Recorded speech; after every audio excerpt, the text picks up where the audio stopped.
Effective business writing is going to be super important for your career and even just for your routine work here on campus, whether you're emailing a professor, an advisor, or being a leader in a student group.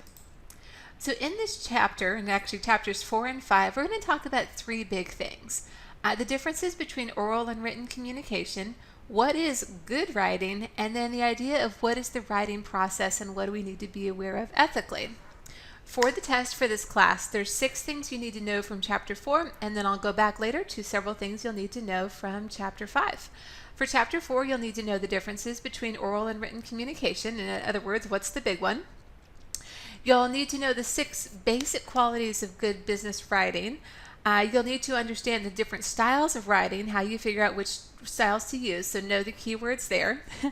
How can not sweating the small stuff impact people's perception of you? And then what's bypassing? It's kind of funny in this lecture today for chapters 4 and 5, we'll talk about the concepts of bypassing and catfishing only within the context of writing. So our opening thought here is the book chapter opens with the idea of get it in writing. What's the advantage of doing so? So if we were in class, what I'd have you do is to think about together individually. It says, of course, online, what you might think about is if you had a problem with an apartment. So you had a problem, let's say, with the plumbing. Why would you not call and leave a message? Well, this is going to be so tiny, but the idea here is in all the applications in this example, and this is in the book too, there's different kinds of interference that have the potential to ruin whatever happens. And the interference can exist regardless of whether the communication to plan the call is oral or written. You can switch context and interference to oral and written here, and you'll see that mismatched expectations, time zone confusion, all of this can happen no matter which channel you're picking, if that's phone or that's email. With the idea of sending an email or calling, let's say, your apartment manager because you have an issue with the plumbing, there's no record in writing. So they could come back later and say, we never got that. And then you can't prove that you did indeed say, hey, yeah, I need the plumbing fixed. So this is a really general example of the idea here that we're still going to have in writing all of the same basic communication elements, the source, receiver, message, channel, feedback, environment, context, and interference. But the oral application and the written application will have different outcomes. Sometimes you'll need to pick written because you need a permanent record because you have other advantages that you can get out of it. When you're trying to decide here, what do I do? How do I know if I need to email it or not? What I want to point to you here is that good writing involves critical thinking. So there's a lot of different questions you might ask while you're doing that critical thinking process. Earlier this semester, we talked about who's your audience.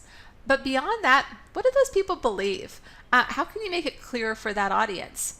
You definitely need to think about who else might read this. There's a lot of organizations, and this includes UT Dallas, where if you send an email to one person, that email might end up somewhere else. I've had this happen to me. So you need to know then if, let's say you sent an email to your advisor, but your advisor forwarded it to the undergraduate dean, and you just know that second or third person might be reading it. What do those other people need to know, to act, to understand, and what else might need to be emphasized even non-verbally? You need to think about whether you should text it, whether you should email it, whether it should be in a letter. All of those levels of formality can contribute to whether or not it's interpreted correctly. And you want to think about what do people want and how do they react. How can you make it easy in writing for people to respond? There's an academic article, and I'll drop the citation in your discussion board if you're interested, but it's about developing critical thinkers. In it, they mentioned that business and communication, just generally, I'm sort of summarizing here, need to rely less on the established patterns of thinking.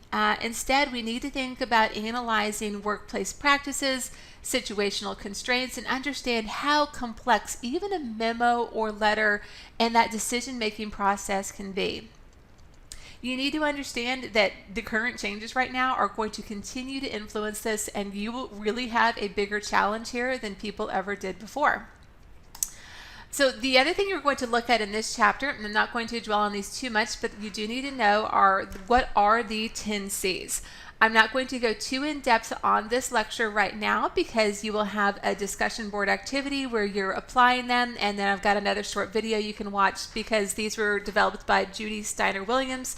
She's a professor at the Kelley School of Business and fantastic, and she goes into each of these in a little more detail. These, though, are probably what I think is the easiest way to know what matters in business writing. And if you're looking at this list, you're probably thinking, well, this doesn't really sound like what I was told good writing is in my rhetoric class. And that's absolutely right. In your rhetoric class, in another, let's say a history class, if you're doing US or Texas or American history, they're probably not going to be really impressed if you have a super concise document where you get from 3 pages down to half a page. You implement nonverbals like bullet points and bolding. You're super, super clear. You're courteous at the end. You have a conversational tone. None of that would probably be considered good writing if you're writing an essay for a history class here on campus. But in the future, you're not going to be writing most of your writing now, so even as an academic now, most of my writing is not in any kind of academic form.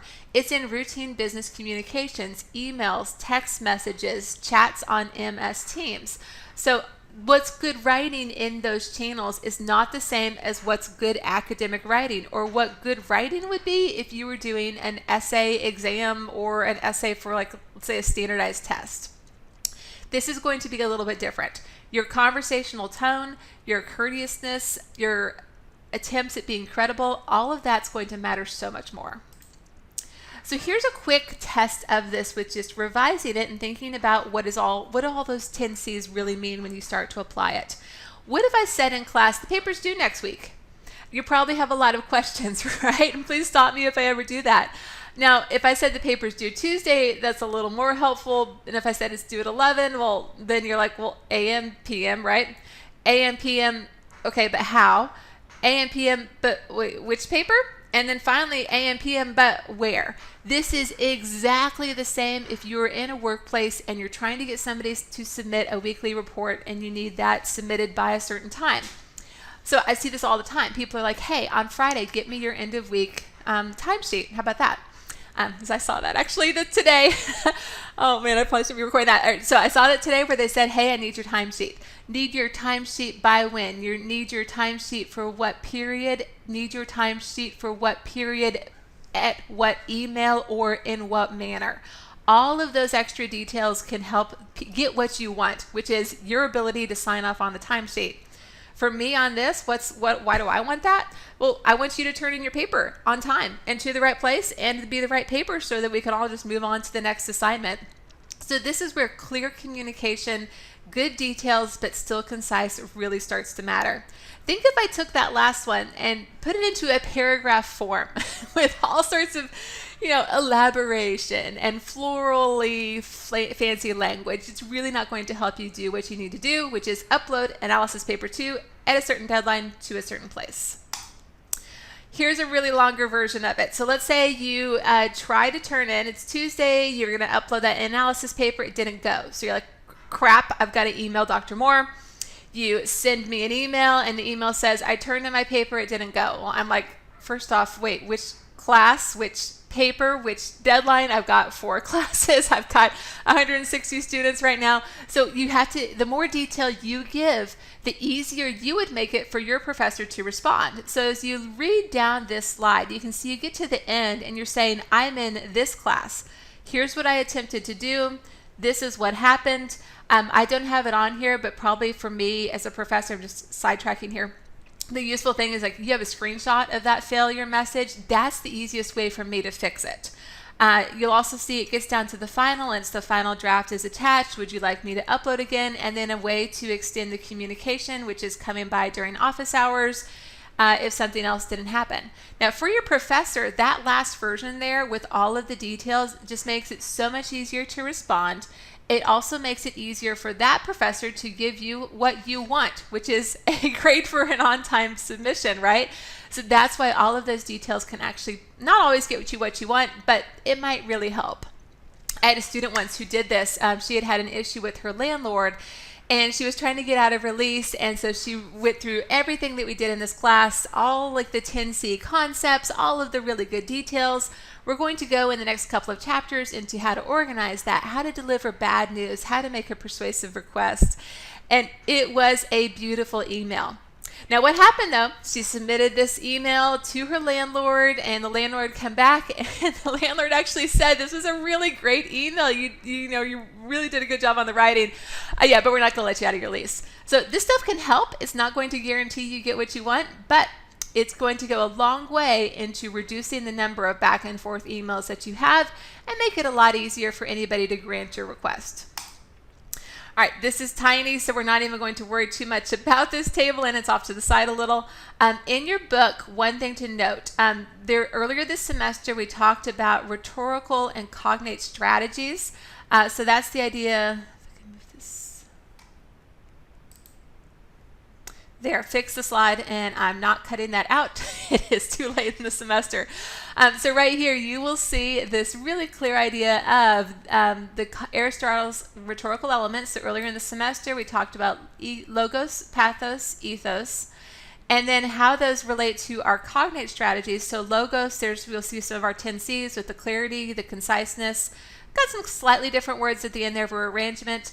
With the 10 C's, the idea of credibility would fall into ethos. And then with pathos, that's that tone, politeness, how you're going to emphasize it, and then understanding our engagement. All of that does still apply here. So the next thing I want you to understand is the idea that we have these 3 styles of writing. So you do need to know these 3 styles and be able to identify them for the test. On the first one there, you'll see that we have colloquial language, so this really informal, conversational style. You might use slang or local expressions like y'all, and sometimes that might be appropriate in business. You're in the break room, it's way more appropriate to use something a little more colloquial than using more professional language. In the middle there, this is the majority of business. In fact, I like to refer to this as business casual language. So that is the most of our writing will be familiar, everyday expressions. It doesn't, and this is so American and in some ways also so Texan, it doesn't emphasize a ton of hierarchy or social rank. Now let me pause there. I work with somebody here at UT Dallas who is not American. And I will just tell you bluntly, they are sometimes horrified when people don't emphasize hierarchy and social rank in the emails. This comes back to where we started, where you have to know your audience. That person prefers much more of a formal approach here. There's more professional expression. It emphasizes rules, regulations, and order. So as an example, you're emailing a professor, the professor, well, just use me. I'm super Texan, but if you said, hey, Professor Moore, how are you doing today? That would fall into casual. Now, the formal version of that would be Dr. Moore, comma, and then launch into your request in a polite way, or maybe thanking me for my time and then giving the request. So there's all sorts of different ways that you can do this. Here's our colloquial example. So say you walk in and you're like, hey y'all, let's get down to business with class today. I'm even like clapping my hands, recording it, because I could see myself walking into the room and doing that with a class where everybody is getting along pretty well. It's been a pretty awesome class. But again, if the class was not going so well or something had happened that was weird, it wouldn't be appropriate. How about the second one there? So it's got the question up there, but you'll see a text there where somebody has sent a text, or let's say a MS Teams chat in that format to that professor. I mean, would that ever be okay? Probably not for that audience, and that's the answer there. If you did have a boss who spoke to you like that, would that then be okay? And I would still say, and it's actually on the test, no. You should still, if you're speaking up the hierarchy to a supervisor, try and elevate your language just a little. Here's an example on more casual. Hello, everyone. Let's get class started today. Second one, you can see how this would just be perfect on MS Teams, right? So, hi, Dr. Smith. Here's a quick group update. I did blah, blah, blah, and then so on. Not a ton of details there, so go back to our earlier revision where you might include the class number, you might include more specifics about the assignment, and that would make it easier to respond. Here's our formal one. Now, you can see how on that top one, that would be bizarre if I started off our class and talked like that. But on the second one there were professors who absolutely would prefer an email like that, where you say that the group project has partially been submitted, it was done through here, this is what happened. I'm thinking of 2 or 3 specific professors I know. The one I mentioned who prefers the more formal style, they would love that email. So how do you know which one to use? Audience. So do know and be able to identify what are these 3 levels. Those are the 3 key words we're going to be using in the next couple of chapters, where we talk about, go back here, colloquial, casual, and formal. Be able to understand when those would be appropriate and how far you can take them. Let's then talk a little bit about language. Now, we've talked to some about this earlier in the semester when we talked about connotative and denotative definitions and words. Here's another example and another way I want you to think about this. With abstract, that's going to be a word or a concept that's intangible, versus concrete is going to be something we can touch. So the example there, going from concrete to more abstract, you can see how really it just goes from more specific to vague. The book also talks about this concept called bypassing. So let's say I were to say to you, you need to upload your paper soon. What does soon mean? So you might be thinking, well, soon means now, or an hour, or an end of day, or 24 hours, or 3 days, or a week, or a month. I don't know what soon means. That's an idea of how a really abstract word like soon really doesn't work depending on whatever the context is of what you're talking about. So I mentioned bypassing. Here's what this definition is out of our book. So it's the idea that the misunderstanding that occurs when the receiver completely misses the source's intended meaning. So if I said you need to upload soon, I really probably usually mean an hour or 2. But of course I get soon could mean a week to somebody else. The other thing we're going to be talking about here in the next couple of chapters is the idea of nonverbal expressions and what that's going to mean in your writing too. I mentioned earlier you wouldn't want to use bullet points in your history essay, but you might in business writing, because the nonverbal definitions fall back into that idea of colloquial versus casual versus more formal writing. In business casual, you can start to be a little more, I don't want to say creative, but a little more expressive nonverbally with what you're going to include in there. The other thing I want to just show you right there is that idea again of the abstract, the concrete, the nonverbal expressions, and the bypassing. These are all definitions that you need to know for the test. They go back to our lecture notes before we move to chapter 5.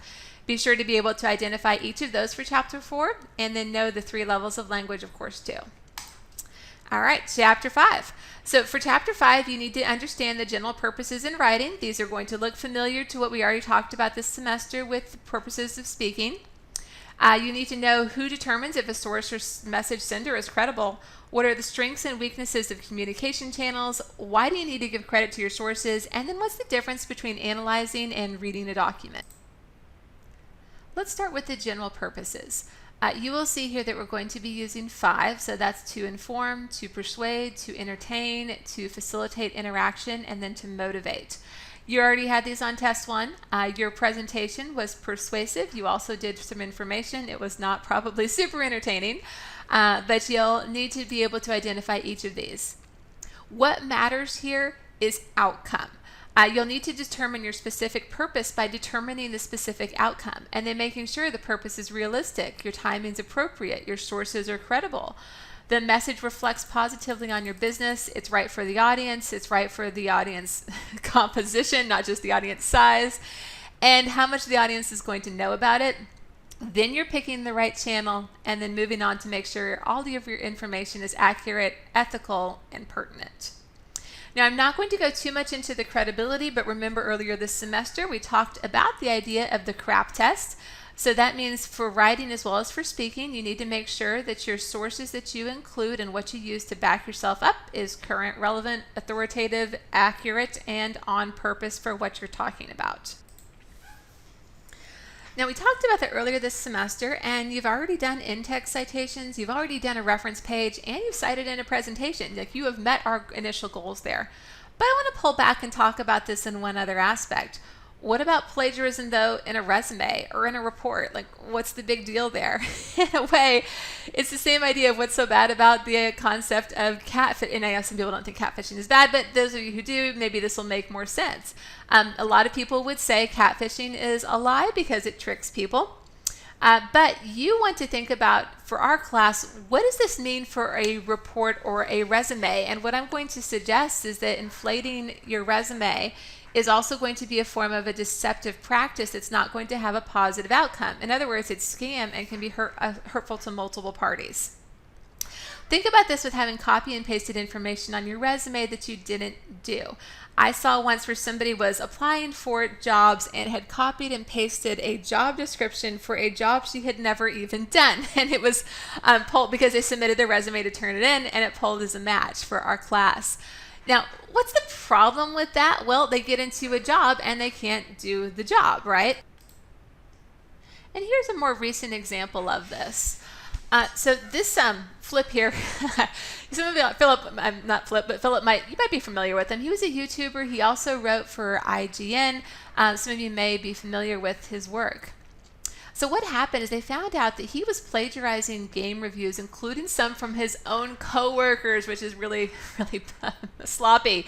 They also found out that his resume was plagiarized. So what happens when something like this is done? Well, there's serious professional consequences, up until the point that you can lose a job, that if you're plagiarizing another company's information, you can be sued. In fact, there's a similar question on the test about that. So if you or let's say writing instructions, and someone says, hey, this big company actually already has pretty good instructions, why don't we use that? Well, it's plagiarism. It's also probably going to get you sued. So plagiarism at the academic level is, of course, serious, and I think people think, well, we get to the professional world or outside of academia, it won't matter, and I'm just going to push you here. It is going to matter so much more, and that's up until the point of losing jobs or ending a career. All right. The other big thing here that the chapter talks about is the difference between reading and analyzing. So with reading, you need to be able to grasp the meaning, come away with the feeling, get the main ideas. But if you're ever in a situation where you are analyzing, you need to pay really close attention. Come away with more than recall of the facts, but be able to say, hey, I had a question about this, I noticed this detail. Think about if your boss, and the reason this is important, think about if your boss gave you an email and said, hey, can you read this? They're probably not looking for you to sit down and circle every single grammatical error or do something like that. They want you to think about, hey, is the main idea usually there? Now, if they said, hey, you really need to analyze this, then all you did was skim it 10 minutes before the meeting. You're probably not going to be able to talk about it in a way that makes sense. The key idea here is not, just the word read, the word analyze, but that business documents are going to go through different versions of being seen. Think about that in our class. Way back at the beginning of the semester, we mentioned the portfolio assignment. The way you looked at that assignment sheet, or probably didn't really look at it way back when, is going to be different than the way you're going to be looking at it this week, or the way you're going to be looking at it in November right before you submit your document. So what does that mean for you? Know that readers skim. So when you're writing, you need to apply all of the 10 C's, keep your ideas to a minimum, focus on your organization, and use a format that allows your reader to skim the document. Good business writing is really hard to do. This is not something where you can just jot down a first document. You need to be able to understand how your reader is going to behave, what your audience is going to think, and what are little, base level techniques you can use to get your idea across so that you get what you want. Think back to that email example we used with saying to your professor, your paper didn't upload. What do you want? Well, you know what you want, but you need to make sure whatever message you send is crafted around that idea of how do I get what I want while promoting the long-term relationship that I need to have with that person based on that person's expectations. That is a lot of analysis, that is a lot of work, and it's ideas that we're going to continue talking about in the next several lectures in this class.